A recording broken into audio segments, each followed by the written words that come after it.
Although not required to have them, many companies have stock ownership guidelines. These guidelines require senior officers and directors to own certain levels of stock in their own company. It's a way to better align their insider interests with your shareholders. Have some skin in the game. How to do this?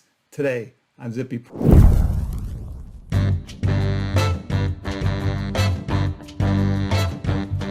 I'm Brock Romanek, and I'm a big fan of yous. So the stock ownership guidelines that officers have will be a little bit different than what the directors have. Officers' guidelines typically are expressed as a value equal to a multiple of their base salary, the particular multiple varying by the officer's position. For directors, the guidelines might provide that they own a certain number of shares, a fixed dollar value in equity, or a value equal to a multiple of their annual cash retainer, their director fees, if they happen to be paid in cash at all. Here are 5 things about stock ownership guidelines you should know.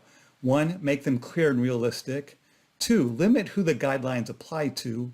3, consider outside factors. 4, keep directors thinking like owners. 5, disclose how guidelines are being met. 1, make them clear and realistic. So you don't want your stock ownership guidelines to be vague at all. If the multiplier is 2x salary, 2 times salary, indicate, does that mean salary for the last fiscal year or for the year before the guidelines were initially adopted? In other words, that the formula never changes. Don't make your guidelines so aggressive that some people can't meet them. Let me say that again. Don't make your guidelines so aggressive that people can't meet them. You'll wind up granting waivers all the time. It weakens the guidelines if people are constantly getting dinged, if you're constantly making exceptions. And then another thing to consider is make the grace period reasonable as well. Give a new insider time to ramp up. 5-year time frame is typical. The bottom line is that insiders expect to own stock in their own company, so don't make it hard for them to do so. Make the requirements reasonable. What types of equity that you allow to be counted towards meeting the guidelines is a big factor in how easy it is to comply. Are unvested RSUs, restricted stock units, included? If so, easy peasy at most companies. 2, limit who the guidelines apply to. This is part of being reasonable. They should apply to senior management, to the key executives, in addition to the board. The minimum is your 5 NEOs, the named executive officers whose compensation is disclosed in the company's proxy. I have a separate vid guide about how you determine who your NEOs are.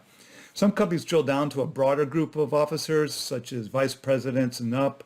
There typically is a correlation about who's covered by the stock ownership guidelines and who benefits from the company's equity compensation program that's designed for the more senior officers. Who's being granted equity awards from the big hitter, the big hitter club. You don't want to drill down too deep. The burden of tracking, educating, and nagging people will be too much to bear. 3, consider outside factors. So when you're setting the parameters for your guidelines, consider your blackout periods for your insider trading policy, under your insider trading policy, and your Section 16 reporting. If you're making material acquisitions quite a bit, your insiders could be blocked from buying stock in the company for a long period of time. How do you account for that in your guidelines? Many directors have complicated tax and financial situations. They've done well during the course of their life, and they have all kinds of trusts and all kinds of complex web of financial arrangements that are that they find hard to keep track of. They have a financial and tax advisors to take care of that. So find out what works best for them. Perhaps getting paid, perhaps director fees getting paid in stock works best for the majority of your board, and maybe not. So you may need to adopt new compensation plans to make all this kind of thing work. 4, keep directors thinking like owners. So there's a lot of truth that having directors own the company stock aligns them more closely with shareholders. This is a movement that happened, in the late 90s, mid 90s. The whole hit them in the pocketbook idea. If they think like an owner, they should be more interested in making the company successful. Like I said, a few decades ago, directors were only paid in cash. It took a lot of pressure on boards to change this, and directors as a whole became a whole lot more wealthy as a result. The stock market, of course, has gone way up over the last few decades. Not the intended consequence, but it happened. So some are still torn as to whether this shift was a good idea, because it seems to perpetuate the notion that only the wealthy can get a board seat. Academics are brought up as a prime example of the type of person that may be priced out of a board seat. But I doubt we'll see a time when directors get paid in all cash again. Shareholders are quite attached to the idea of their directors' interests being aligned with theirs. 5, disclose how guidelines are being met. Companies disclose a number of details about their guidelines sort of tangentially in their proxies. Some of this disclosure is required, some is desired by shareholders, and thus companies are sticking it in. So item 402B2, Roman numeral 13 of Regulation SK requires NEO-focused disclosure about stock ownership requirements within the CD&A.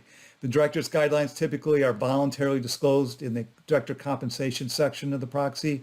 And as for officers, disclosure typically gets into the parameters of the guidelines, what the levels are, what's required, what types of equity counts towards the requirement, retention periods, and a few other items about consequences of non-compliance.